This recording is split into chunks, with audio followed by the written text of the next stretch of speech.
युद्ध काल में सबसे मूल्यवान निधि होती है सूचनाएं और जानकारियां। शत्रु पक्ष की सूचनाएं और जानकारियां हमें बहुत कुछ बता सकती हैं, और जब हम इन्हें प्राप्त कर लेते हैं तो ये हमारी व्यूह रचना को बल ही नहीं देती, आधार भी देती हैं और उन्हें धार भी देती हैं।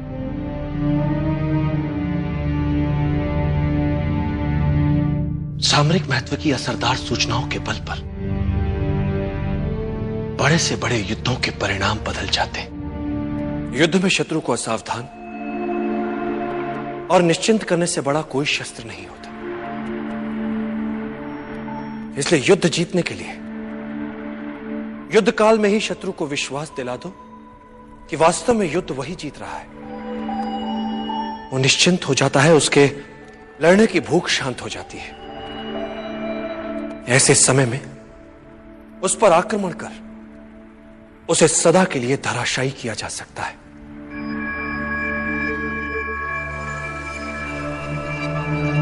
सदैव याद रखो, युद्ध कला को मुख्य 5 तत्व नियंत्रित करते हैं। स्वर्ग या भाग्य, धरती या कर्म, सेनापति, संचालन विधि एवं अनुशासन, और इन सबसे ऊपर सबसे महत्वपूर्ण है नैतिक नियम। नैतिक नियम वो नियम होता है जिसमें प्रभाव और विश्वास के कारण प्रजा अपने राजा के प्रति प्रतिबद्ध रहती है। राजा के प्रति यह प्रतिबद्धता एक ऐसा नैतिक जाल होता है जिसमें उलझाकर आप जनता से जो चाहे करवा सकते हैं। आप जनता को आशा के जाल में इस नैतिकता से उलझा सकते हैं, जबकि वास्तविकता में आशा हो ही ना। आप इस नैतिक जाल की सहायता से जनता को आशा ना होते हुए भी यह विश्वास दिला सकते हैं कि आशा है। इस तरह से आप उनके स्वाभिमान को उकसा सकते हैं, उनके आत्माभिमान को उबार सकते हैं कि वे अपने लिए अन्य विकल्पों के होने के उपरांत भी आपके लिए अपने प्राण तक न्यौछावर करने के लिए तत्पर हो जाते हैं। चाणक्य सदा कहते थे कि युद्ध करके शत्रु पर विजय प्राप्त करने में कोई बड़ी बात नहीं। बड़ी बात बिना युद्ध किए, बिना रक्त बहाए विजय प्राप्त करने में।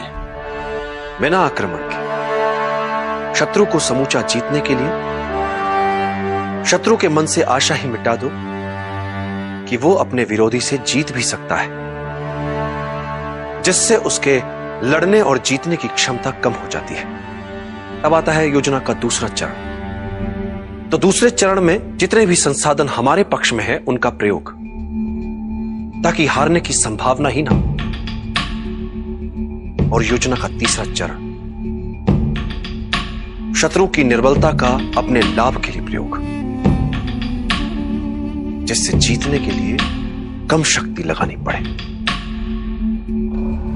और इस बार चाणक्य ने धनानंद के लिए उसी की सत्ता और शक्ति के केंद्र में चुनौती प्रस्तुत कर उसके अस्तित्व को ही एक प्रकार से मानो झकझोर दिया था।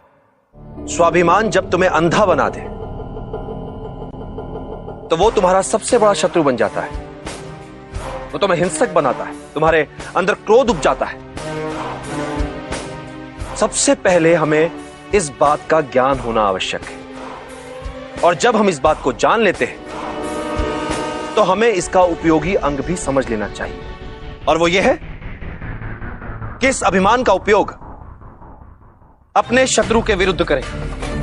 वो तिलमिला उठेगा और क्रोध से पागल हो कोई ना कोई भूल अवश्य कर बैठेगा।